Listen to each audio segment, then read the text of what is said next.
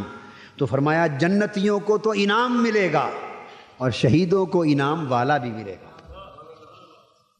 انعام والا ملے گا، اس کی قربت ملے گی، اس کی رضا ملے گی، اس کا دیدار ملے گا، اس کا وصال ملے گا۔ یہ ان کا رزق معنوی ہوگا، قربت الہی ملے گی، رضا الہی ملے گی، وصال الہی ملے گی، رویت باری ملے گی، دیدار الہی ملے گا۔ یہ ان کا رزق معنوی ہوگا، چونکہ جان دینے والوں کو محض نیک اعمال کرنے والوں سے زیادہ کچھ نصیب ہوگا۔ اور اس کے بعد ارشاد فرمایا فرحین بما آتاہم اللہ من فضلہ، وہ خوش، مسرور اور شاد کام ہیں۔ اب جنت میں یا برزخ میں، اور برزخ کا حال ان کا جنت جیسا ہے، برزخ جنت جیسی بنا دی جاتی۔ اصل جنت میں داخلہ تو قیامت کے بعد ہوگا، مگر برزخ جنت جیسی بنا دی جاتی ہے، قبر اور جنت کے ساتھ اس کو ملا دیا جاتا ہے۔ فرمایا فرحین، سبحان اللہ، یہاں ان کا حال بیان کیا جا رہا ہے، ایک خاص ایک لطیف اشارہ ہے کہ وہ مسکرا رہے ہیں۔ اللہ پاک فرما رہا ہے وہ تو مسکرا رہے ہیں، خوش ہیں، مسرور ہیں۔ یہ بات کیسے کہی جاتی ہے؟ اس کے اندر محذوف ایک بات ہے، وہ یہ کہ پہلے منع کیا تھا نا تمہیں شعور نہیں، تمہیں کیا خبر وہ کس حال میں ہے۔ اشارہ اس امر کی طرف ہے، ہاں اگر تمہیں آنکھ ملی ہے تو دیکھ لو وہ تو مسکراتے پھرتے ہیں، اگر آنکھ والے ہو تو دیکھ لو وہ مسکرا رہے ہیں، خوشیاں منا رہے ہیں، مسرور ہیں، شاد کام ہیں، اور خدا کے فضل کے ساتھ ہر وقت نوازے جا رہے ہیں۔ بما آتاہم اللہ من فضلہ، اللہ نے انہیں جو اپنا فضل عطا فرمایا ہے، اللہ کے عطا کردہ فضل پر ہر وقت مسرور اور شاد کام اور خوش خرم۔ رزق معنوی کے بعد ان کی فرحت جاویدانی کا ذکر ہے، فرحت جاویداں، ہر وقت خوش رہتے ہیں، فرحین مسرورین، اور اللہ کے فضل میں ہر وقت نہا رہے ہیں، اور اللہ کے فضل میں ہر وقت نوازے جا رہے ہیں۔ وَيَسْتَبْشِرُونَ بِالَّذِينَ لَمْ يَلْحَقُوا بِهِم مِّنْ خَلْفِهِمْ، یہ تو ایک پہلو ہے، اور آگے صرف یہی نہیں کہ وہ خود خوش ہیں، بلکہ ان کے پچھلے جو پیچھے رہ گئے اور ابھی تک ان کے ساتھ آ کے نہیں ملے، جو ان کے پیچھے رہ گئے اور ابھی ان کے ساتھ آ کر برزخ اور جنت میں ابھی نہیں ملے، ان کو خوشخبریاں بھی سنا رہے ہیں اور انہیں دیکھ دیکھ کر خوش بھی ہو رہے ہیں، اللہ کے عطا کردہ فضل پر بھی خوش ہیں اور اپنے پچھلوں کے اچھے حال دیکھ کر بھی خوش ہیں، اور انہیں خوشخبریاں سنا بھی رہے ہیں، بشارت بھی دے رہے ہیں، اور اپنے پچھلوں کو نیکی کی راہ پر چلتا دیکھ کر، طاعت الہی کی راہ پر چلتا دیکھ کر، زہد و ورع اور تقوی کی راہ پر چلتا دیکھ کر، دین کی راہ پر مجاہد فی سبیل اللہ دیکھ کر، اللہ کے دین کی اقامت اور سر بلندی کے لیے جہاد کرتا دیکھ کر، اللہ کے دین کے لیے تن من دھن سب کچھ لٹاتا دیکھ کر، اور مولا کی رضا کی طرف دوڑتا دیکھ کر، ان کے حال کو دیکھ کر خوشیاں بھی منا رہے ہیں اور کہہ رہے ہیں مولا تیرے دو شکر، ایک یہ کہ تو نے ہم پر انعام کیا،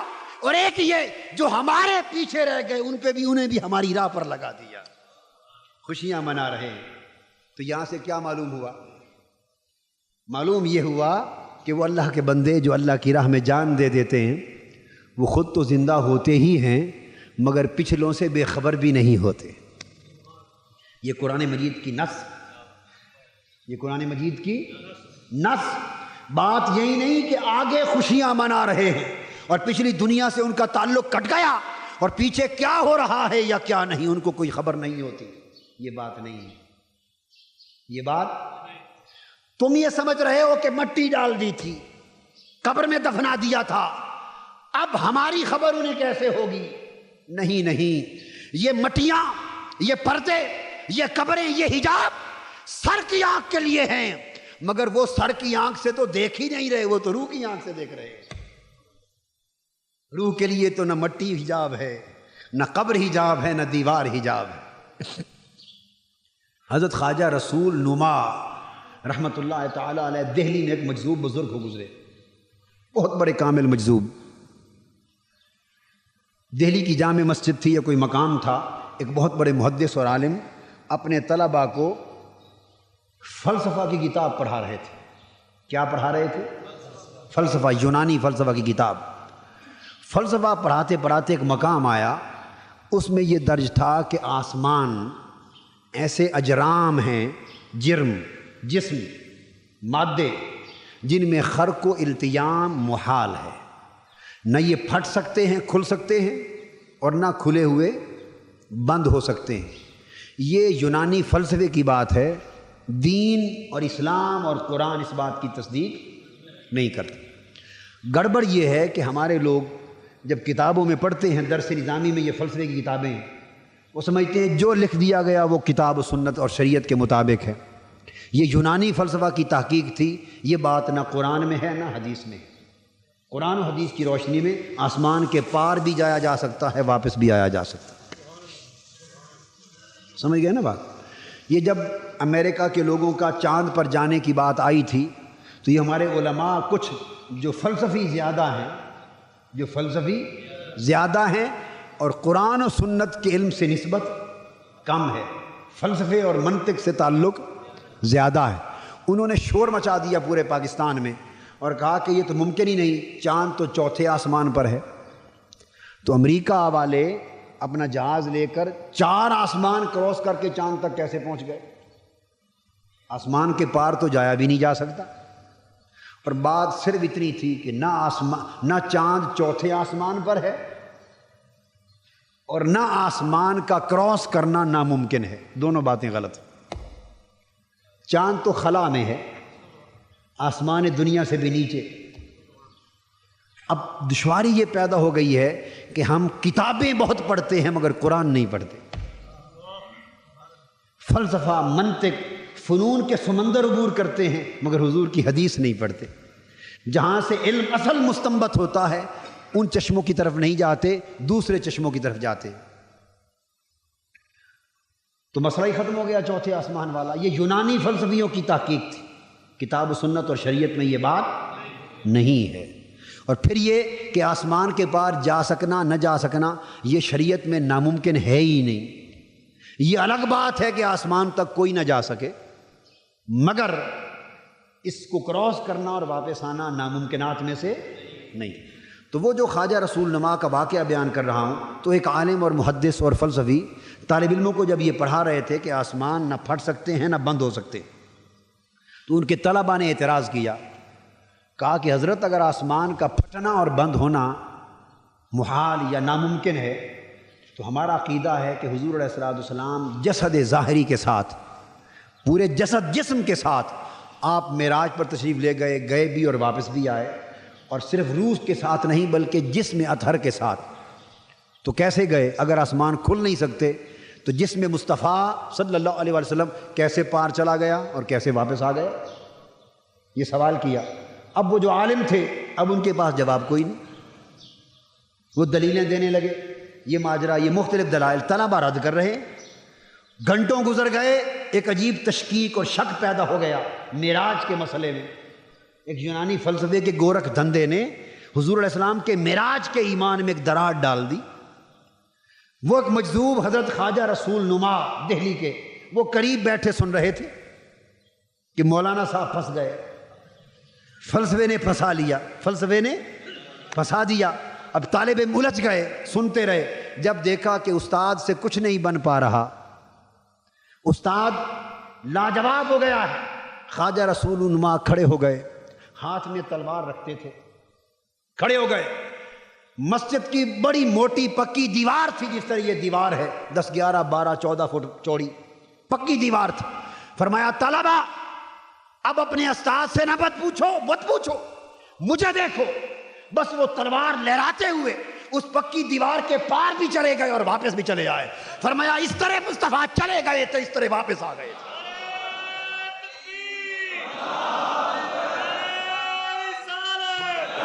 تو دوستو، جہاں عالم کا علم جواب دے جاتا ہے وہاں عارف کا سفر شروع ہوتا ہے، عاشق کا سفر شروع ہوتا ہے۔ جہاں فلسفی رک جاتے ہیں، بہک جاتے ہیں، وہاں اللہ کے ولی اور ان کی معرفت اور ان کی دانش شروع ہوتی ہے۔ تو بات یہ عرض کر رہا تھا، یہ کہنا کہ یہ مٹی قبر سارا کچھ آ گیا، اب دکھائی کیسے دیتا ہے؟